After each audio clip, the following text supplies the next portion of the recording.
Hello friends, welcome to Centum Tutor, PGTRB Commerce 2020 Test Series 1, Unit 6, Differential Costing. In the unit, reconciliation of costing and trading profits, allocation and apportionment of overheads. இந்த டாபிக்ஸ்க்கு ரிலேட்டடான questions நம்ம பார்க்கலாம். Question number 1. Dash is the change in the cost which may take place due to increase or decrease in output. Output increase பண்ணும்போதோ இல்ல decrease பண்ணும்போதோ காஸ்ட்ல உண்டாகக்கூடிய change நம்ம என்னன்னு சொல்லுவோம்?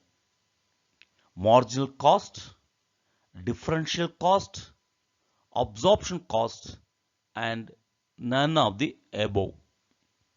அதாவது அவுட்புட்டை இன்க்ரீஸ் பண்ணும்போது இல்லை டிக்ரீஸ் பண்ணும்போது, அதிகப்படுத்தும் பொழுது இல்லைன்னா குறைக்கும் பொழுது, 100 யூனிட் அவுட்புட் இப்போ கிடைச்சிட்டு இருக்குன்னா அந்த 100 யூனிட் அவுட்புட்டை 102 யூனிட்டாவோ 105 யூனிட்டாவோ இல்லை 200 யூனிட்டாவோ மாற்றும் போதோ இல்லை குறைக்கும் பொழுதோ உண்டாகக்கூடிய காஸ்ட்டில் உண்டாகக்கூடிய சேஞ்ச் நம்ம என்னன்னு சொல்லுவோம்?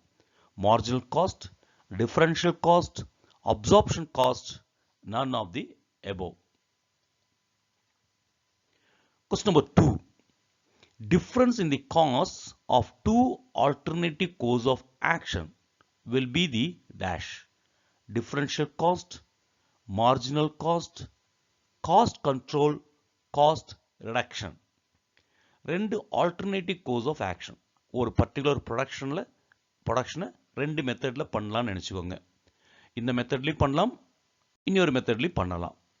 ரெண்டு மெத்தடில் உண்டாகக்கூடிய காஸ்ட்டுக்குள்ள டிஃப்ரென்ஸ் நம்ம என்னன்னு சொல்லுவோம்? Differential cost, marginal cost, cost control, cost reduction. Question number 3. Differential cost is incorporated in the dash. Differential cost எது கூட தொடர்புடையதாக இருக்கும்? எது கூட இன்கார்பரேட் ஆகிருக்கும்? ஃபிக்ஸட் பட்ஜெட் கூடயா, ஃப்ளெக்சிபிள் பட்ஜெட் கூடயா, மாஸ்டர் பட்ஜெட் கூடயா, ப்ரொடக்ஷன் பட்ஜெட் கூடயா? அதாவது டிஃபரன்ஷியல் காஸ்ட் வந்து எது கூட இன்கார்பரேட் ஆயிருக்கும்?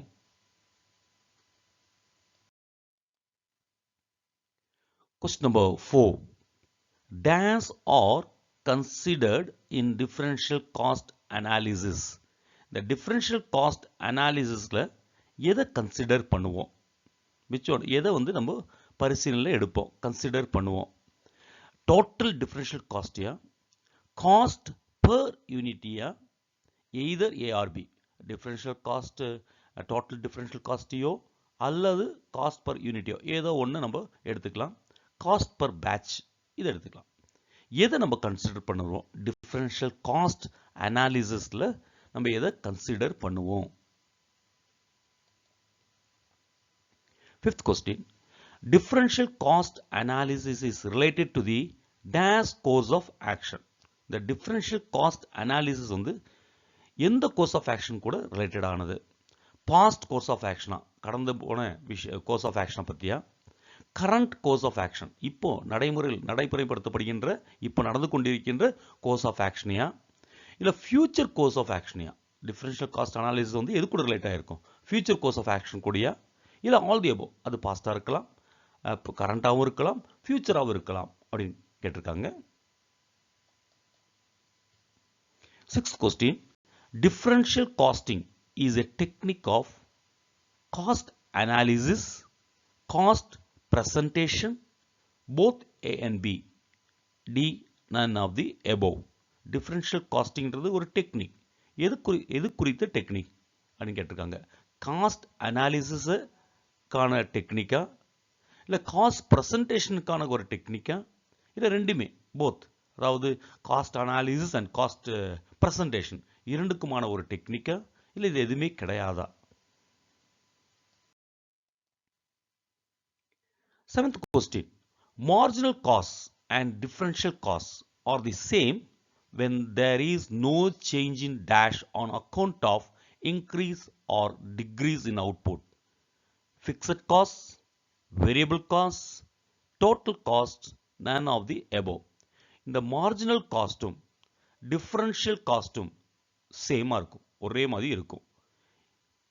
எப்போன்னு கேட்குறாங்க, அவுட்புட்டை நம்ம இன்க்ரீஸ் பண்ணும்போதோ டிக்ரீஸ் பண்ணும்போதோ இதில் சேஞ்ச் இல்லாமல் இருக்கும்போது, எதில், ஃபிக்ஸட் காஸ்ட்லியோ வேரியபிள் காஸ்ட்லியா டோட்டல் காஸ்ட்லியா none of the above.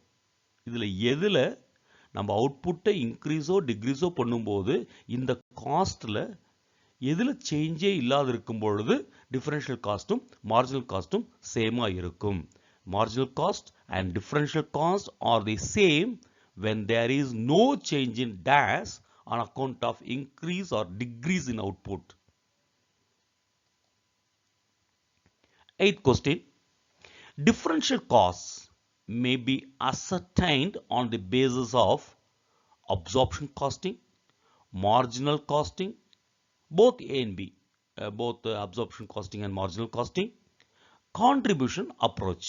இந்த டிஃபரன்ஷியல் காஸ்ட் எப்படி கால்குலேட் பண்ணுவாங்க, எதன் அடிப்படையில் கணக்கிடுவாங்க, டிஃபரன்ஷியல் காஸ்ட்டை எதன் அடிப்படையில் கணக்கிடுவாங்க, அசர்டைன் பண்ணுவாங்க, எந்த பேசிஸில் அசர்டைன் பண்ணுவாங்க, அப்சார்ப்ஷன் காஸ்டிங் இல்லையா, மார்ஜினல் காஸ்டிங் இல்லையா, இல்லை ரெண்டுமே, அப்சார்ப்ஷன் காஸ்டிங்கும் பண்ணலாம் மார்ஜினல் காஸ்டிங்கும் பண்ணலாம், ரெண்டுலேயுமே, இல்லை கான்ட்ரிபியூஷன் அப்ரோச் இல்லையா. Question number 9. Marginal costing helps in price fixation more in period of dash. இந்த marginal costing வந்து விலைவாசி நிர்ணயத்தில், price fixationல, விலைவாசின்றது பொருளுடைய விலை ஃபிக்ஸ் பண்ணுறதுல ஹெல்ப்ஃபுல்லாக இருக்கும். எந்த பீரியடில், எந்த காலகட்டத்தில் அப்படின்னு கேட்குறாங்க. இந்த மார்ஜினல் காஸ்டிங் வந்து ஹெல்ப்ஃபுல்லாக இருக்கும் விலையை ஃபிக்ஸ் பண்ணுறதுக்கு. அதிகமாக இந்த டைமில் தான் ப்ரைஸை ஃபிக்ஸ் பண்ணுறதுக்கு உதவிகரமாக இருக்கும். டிப்ரெஷன் பீரியட்லையா, இல்லை பூம் பீரியட்லையா, இல்லை க்ரோத் பீரியட்லையா, இல்லை introduction பீரியட்லையா. Question number 10. Make or buy decisions are made by comparing dash cost with outside purchase price. நம்ம வாங்கலாமா, நம்மளே உற்பத்தி பண்ணலாமா, மேக் ஆர் பை டிசிஷன்ஸ். இதை நம்ம இந்த டிசிஷன் எடுக்கும் பொழுது கம்பேர் பண்ணுவோம். இந்த காஸ்ட்டை, அதாவது கீழே கொடுத்துருக்காங்க fixed cost, variable cost, total cost, none of the above. இந்த காஸ்ட் கூட நம்ம என்ன பண்ணுவோம்னா அவுட் சைட் பர்ச்சேஸ் ப்ரைஸை, வெளியிருந்து வாங்கக்கூடிய கொள்முதல் விலையை என்ன பண்ணுவோம்னா கம்பேர் பண்ணுவோம். கம்பேர் பண்ணி தான் நம்ம டிசிஷன் எடுப்போம், பொருளை வாங்கலாமா வேண்டாவான்னு. அப்போது எந்த காஸ்ட்டை அவுட் சைட் பர்ச்சேஸ் ப்ரைஸ் கூட கம்பேர் பண்ணுவோம். இந்த மேக் ஆர் பை டிசிஷன் டைமில் ஃபிக்ஸட் காஸ்ட்டையும் அவுட் சைட் பர்ச்சேஸ் ப்ரைஸையும் கம்பேர் பண்ணுவோமா, இல்லை வேரியபிள் காஸ்ட்டையும் அவுட் சைடு பர்ச்சேஸ் ப்ரைஸ் கூட கம்பேர் பண்ணுவோமா, டோட்டல் காஸ்ட்டையும் அவுட் சைட் பர்ச்சேஸ் ப்ரைஸையும் கம்பேர் பண்ணுவோமா, இல்லை எதுவுமே கிடையாதா. மேக் ஆர் பை டிசிஷன் டைமில் வாங்கலாமா வாங்கலாமா இல்லை நம்மளே உற்பத்தி பண்ணலாமா இந்த டிசிஷன் எடுக்கும்போது எந்த காஸ்ட்டை, இதில் கொடுக்கக்கூடிய இந்த கொடுத்துருக்க 4 ஆப்ஷனில் எந்த காஸ்ட் கூட அவுட் சைட் பர்ச்சேஸ் ப்ரைஸ் கூட கம்பேர் பண்ணுவோம். Question number 11. The need of reconciliation arise dash accounting system. எந்த அக்கௌண்டிங் சிஸ்டத்தில், எந்த அக்கௌண்டிங் சிஸ்டம் நம்ம இருக்கும்பொழுது யூஸ் பண்ணும்போது இந்த ரீகன்சிலேஷன் அப்படின்றது நமக்கு தேவைப்படும், சரி கட்டுதல் என்பது தேவைப்படும். இங்கே வந்து நம்ம எந்த சரிக்கட்டில் எந்த ரீகன்சிலேஷனை பற்றி படிச்சுட்டு இருக்கோம்னா காஸ்ட்டும் அதே மாதிரி ட்ரேடிங் ப்ராஃபிட், காஸ்ட் ப்ராஃபிட்டுக்கும் ட்ரேட் ப்ராஃபிட்டையும் ரீகன்சிலேஷன் பண்ணுவோம். ஏன்னா ட்ரேடிங் ப்ராஃபிட்டும் அதே மாதிரி காஸ்டிங் ப்ராஃபிட்டும் டிஃப்ரெண்ட்டாக இருக்கும். ஒரு கம்பெனியில் சேமாக இருக்கணும், டிஃப்ரெண்ட்டாக இருந்துச்சுன்னா என்ன காரணங்களால் அது டிஃப்ரெண்ட்டாக இருக்குன்னு ரீகன்சில் பண்ணுவோம். எந்த அக்கௌண்டிங் சிஸ்டமாக இருந்தால் இந்த பிரச்சனை வரும், இந்த ரீகன்சில் பண்ண வேண்டிய அவசியம் தேவைப்படும். இன்டெக்ரல் அக்கௌண்டிங் சிஸ்டம் இருக்கும் பொழுது தான், நான் இன்டெக்ரல் அக்கௌண்டிங் சிஸ்டம் இருக்கும் பொழுது தான், இல்லை போத் ஏ அண்ட் பியா, இல்லை எய்தர் ஏ ஆர் பியா அப்படின்னு கேட்டிருக்காங்க. Question number 12. Notional charges are dash back to costing profit to reconciling with profit as per financial book. இந்த ஃபினான்ஷியல் புக்கில் இருக்கக்கூடிய ப்ராஃபிட் கூட இந்த காஸ்டிங் ப்ராஃபிட்டை ரீகன்சில் பண்ணும்போது, சரி கட்டும் பொழுது, இந்த நிதி புக்கில், ஃபினான்ஷியல் புக்கில் இருக்கக்கூடிய ப்ராஃபிட்டையும் காஸ்டிங் புக்கில் இருக்கக்கூடிய காஸ்ட் ப்ராஃபிட்டையும் சரி கட்டும் பொழுது, ரீகன்சிலிங் பண்ணும் பொழுது, இந்த நோஷனல் சார்ஜை நம்ம காஸ்டிங் ப்ராஃபிட் கூட ஆட் பண்ணுவோமா, லெஸ் பண்ணுவோமா, இல்லை ஆடும் பண்ணலாம், ஆடும் பண்ண மாட்டோம், லெஸ்ஸும் பண்ண மாட்டோம், இல்லை நன் ஆஃப் தி அபவான்னு கேட்டிருக்காங்க. நோஷனல் சார்ஜஸ் அப்படின்றது நம்ம கையிலிருந்து ஆக்சுவல் பேமெண்ட் போயிருக்காது, நம்ம கையிலிருந்து பணம் போயிருக்காது. அது நோஷனல் சார்ஜஸ். ஒன்லி நம்ம சார்ஜாக ஒரு எக்ஸ்பென்ஸாக நம்ம கன்சிடர் பண்ணியிருப்போம், இல்லை இன்கம்மாக கன்சிடர் பண்ணியிருப்போம். பட் பணம் வந்திருக்கும் செஞ்சுருக்காது, போகவும் செஞ்சுருக்காது. இப்போ எக்ஸாம்பிளாக டிப்ரிசியேஷன் சொல்லலாம். டிப்ரிசியேஷன் நம்ம சார்ஜ் பண்ணுவோம், எக்ஸ்பென்ஸாக சார்ஜ் பண்ணுவோம். ஆக்சுவலி மணி அவுட்லே இல்லை, கிடையாது, மணி நம்ம கிட்ட இருந்து வெளியே போகலை. That is called notional charges. அந்த நோஷனல் சார்ஜஸை காஸ்டிங் ப்ராஃபிட் கூட நம்ம வந்து என்ன பண்ணுவோம், ஆடடா, டிடக்டடா, neither added or deducted, none of the above. So notional charges are dash back to costing profit. Costing profit கூட நம்ம என்ன பண்ணுவோம், எதுக்கு, to reconciling with profit as per financial book. 13th question, capital losses shown in financial accounts are dash while reconciling costing profit with financial profits. The financial profit கூட costing ப்ராஃபிட்டை ரீகன்சில் பண்ணுற டைமில் இந்த கேபிட்டல் லாஸை ஃபினான்ஷியல் அக்கௌண்ட் கூட என்ன பண்ணுவோம், financial அக்கௌண்ட்ஸில் என்ன பண்ணுவோம். அதாவது கேபிட்டல் லாஸை shown in financial accounts or dash while reconciling costing profit with financial profit, added, deducted, neither added or deducted, none of the above. அப்போ கேபிட்டல் லாஸஸ்னால் என்னன்னு தெரியணும். கேபிட்டல் லாஸஸை நம்ம என்ன பண்ணுவோம், ஆட் பண்ணுவோமா, லெஸ் பண்ணுவோமா, இல்லை ஆடும் பண்ண மாட்டோம், லெஸ்ஸும் பண்ண மாட்டோம். இதில் இது எதுவுமே கிடையாது. Question number 14. Dash charge of depreciation in cost accounts is deducted from costing profit while reconciling with financial profit. Financial profit கூட இந்த காஸ்டிங் ப்ராஃபிட்டை சரி கட்டும்போது, ரீகன்சிலிங் பண்ணும்பொழுது, காஸ்ட் அக்கௌண்ட்டில் நம்ம எந்த டிப்ரிசியேஷன் சார்ஜை நம்ம டிடெக்ட் பண்ணுவோம், மைனஸ் பண்ணுவோம். ஓவர் சார்ஜ் ஆஃப் டிப்ரிசியேஷன் அதிகமாக சார்ஜ் பண்ணியிருந்தால் அதை என்ன பண்ணுவோம், டிடெக்ட் பண்ணுவோமா. அண்டர் சார்ஜ் ஆஃப் டிப்ரிசியேஷன் குறைவாக மதிப்பிடப்பட்டிருந்தால் அதை டிடெக்ட் பண்ணுவோமா. இல்லை ரெண்டுமே, நம்ம வந்து ஓவராக இருந்தாலும் அண்டராக இருந்தாலும், அதிகமாக மதிப்பிடப்பட்டிருந்தாலும் குறைவாக மதிப்பிடப்பட்டிருந்தாலும் நம்ம டிடெக்ட் பண்ணுவோமா, இல்லை நன் ஆஃப் தி அபோவான்னு கேட்டிருக்காங்க. அதாவது என்ன சார்ஜ் ஆஃப் டிப்ரிசியேஷனில் நம்ம வந்து காஸ்ட் அக்கௌண்ட்டில் டிடெக்ட் பண்ணுவோம், காஸ்ட் ப்ராஃபிட்டை ஃபினான்ஷியல் ப்ராஃபிட் கூட ரீகன்சில் பண்ணும் பொழுது. 15th question. இந்த 15th கொஸ்டின் ஒரு சாம்பிள் கொஸ்டின் தான் கொடுத்துருக்கேன். இந்த reconciliation of cost profit with trading profit நீங்கள் வந்து நம்ம வீடியோ இருக்குது, யூடியூப்பில் நம்மளுடைய வீடியோ இருக்குது, அதை நீங்கள் பார்க்கலாம். அந்த பிளேலிஸ்ட்டில் போய் சர்ச் பண்ணிங்கன்னா இந்த சாப்டர் 6th சாப்டர் எடுத்து 6 யூனிட் எடுத்து பார்த்தீங்கன்னா அதில் வீடியோ இருக்குது. அதாவது எப்படி காஸ்ட் ப்ராஃபிட்டையும் ஃபினான்ஷியல் ப்ராஃபிட்டையும் ரீகன்சில் பண்ணலாம். அப்போது நம்ம காஸ்ட் ப்ராஃபிட்டில் ஸ்டார்ட் பண்ணும்போது நம்ம எதையெல்லாம் ஆட் பண்ணணும், எந்தெந்த ஐட்டத்தையெல்லாம் லெஸ் பண்ணணும், ஏன் லெஸ் பண்ணணும், ஏன் ஆட் பண்ணணும், அதான் வெரி இம்பார்ட்டன்ட். இதெல்லாம் ஆட் பண்ணணும், இதெல்லாம் லெஸ் பண்ணணும்னு சும்மா ரோட் மெமரியாக ஞாபகம் வைக்கிறதுக்கு பதிலாக நீங்கள் எதுக்காக இதெல்லாம் ஆட் பண்ணுறோம், எதுக்காக இதெல்லாம் லெஸ் பண்ணணும் அப்படின்ற ஒரு ஐடியா உங்கள் மைண்டில் இருந்துச்சுன்னா நீங்கள் what ever the question asked, எந்த கொஸ்டின் கேட்டாலும் உங்களால் ஆன்சர் பண்ண முடியும்.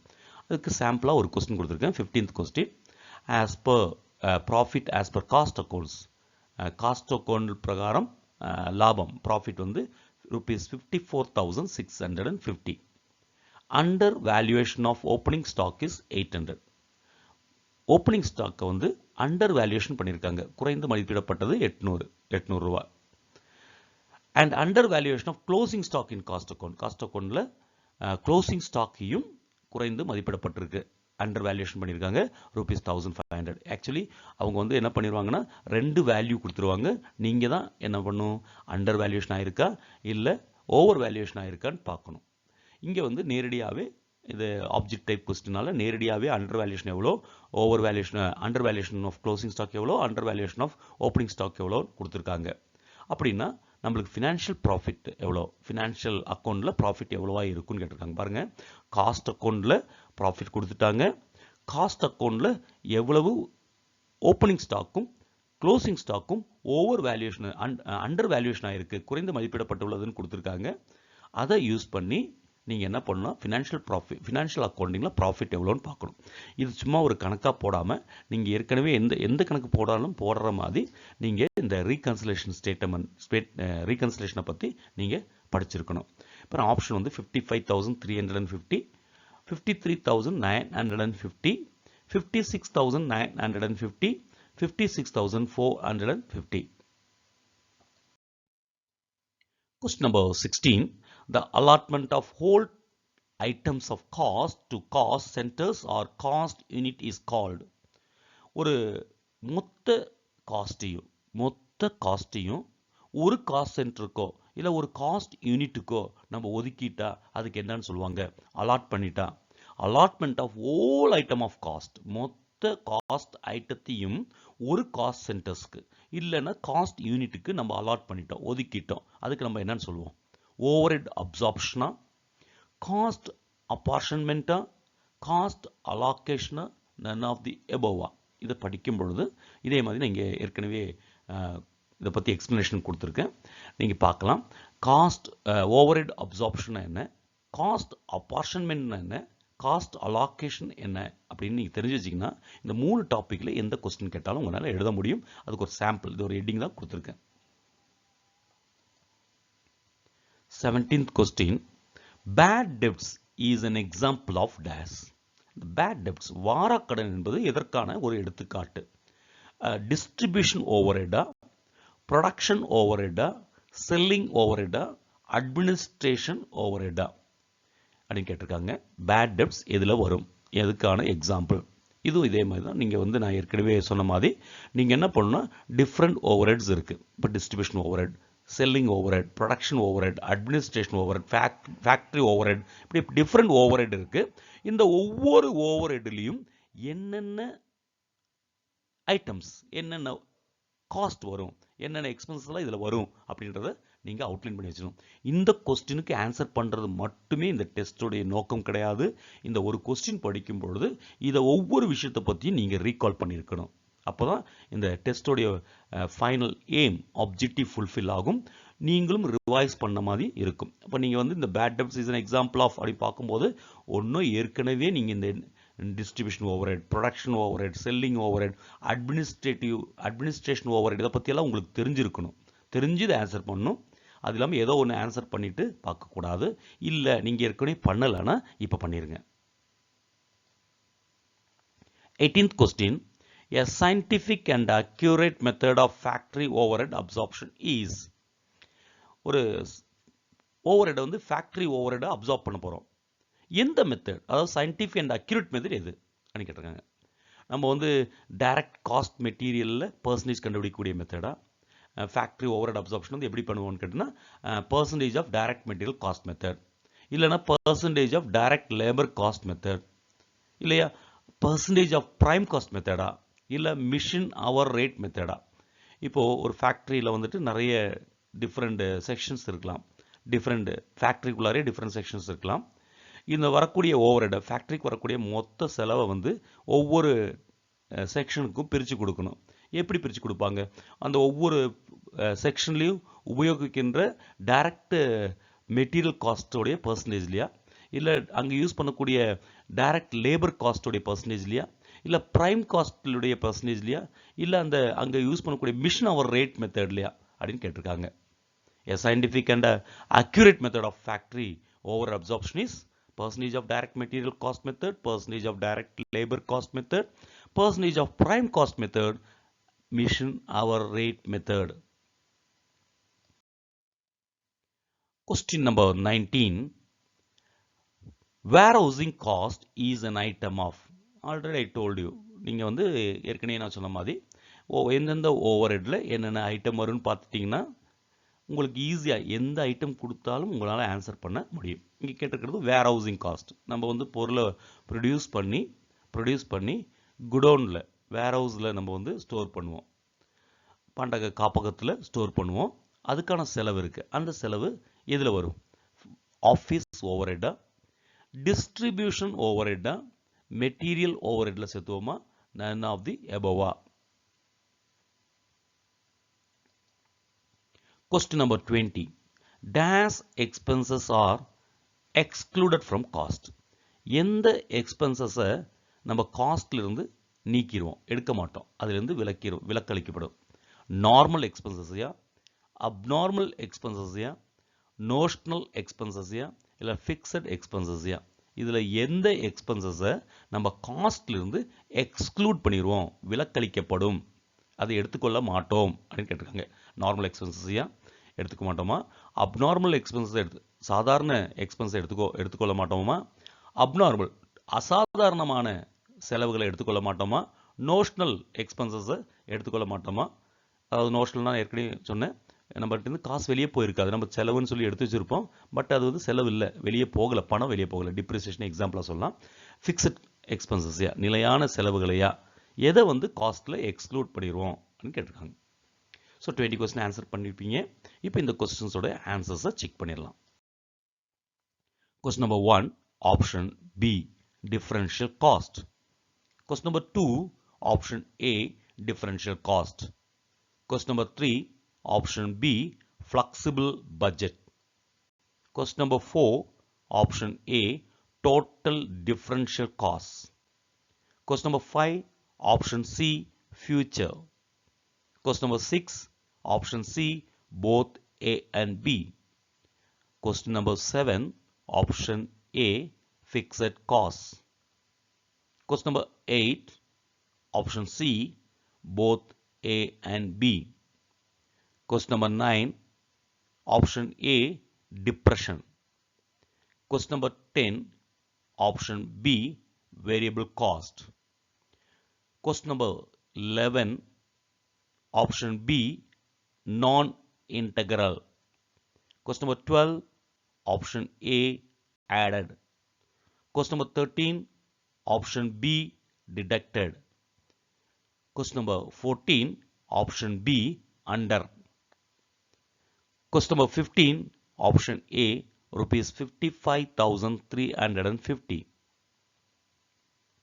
Question number 16, option C, cost allocation. Question number 17, option C, selling overhead. Question number 18, option D, mission hour rate method. Question number 19, option B, distribution overhead. Question number 20, option B, abnormal. இந்த கொஸ்டினுக்கெல்லாம் நீங்கள் answer பண்ணியிருப்பீங்க. Already நான் வந்து இப்போ explain பண்ண மாதிரி நீங்கள் ஒரு கொஸ்டினை படிக்கும்போதே அந்த பார்ட், அந்த சாப்டருடைய மீதி விஷயங்களை கூட அதில் நீங்கள் உட்படுத்தி படிச்சிருந்தா மட்டும்தான் ஆன்சர் பண்ண முடியும். அந்தளவுக்கு நீங்கள் ரெடி ஆகிருக்கோங்க. நீங்கள் இல்லாட்டினா இந்த சாப்டரை ஒன்ஸ் அகெயின் நீங்கள் வந்து ஓவரால் திருப்பி பாருங்கள். இப்போ வந்து உங்களுக்கு வந்து இந்த கொஸ்டின்ஸ் பார்க்கும்போதே நீங்கள் எந்தெந்த பார்ட்டெல்லாம் கவர் பண்ணுன்ற ஒரு ஐடியா கிடைச்சிரும். அந்த பார்ட்டெல்லாம் எடுத்து நீங்கள் தரவு பண்ணிவிட்டு தென் ஒன்ஸ் அகெயின் ஆன்சர் பண்ணி பாருங்கள். You'll get better idea. So thank you for watching this video. Wish you all the best.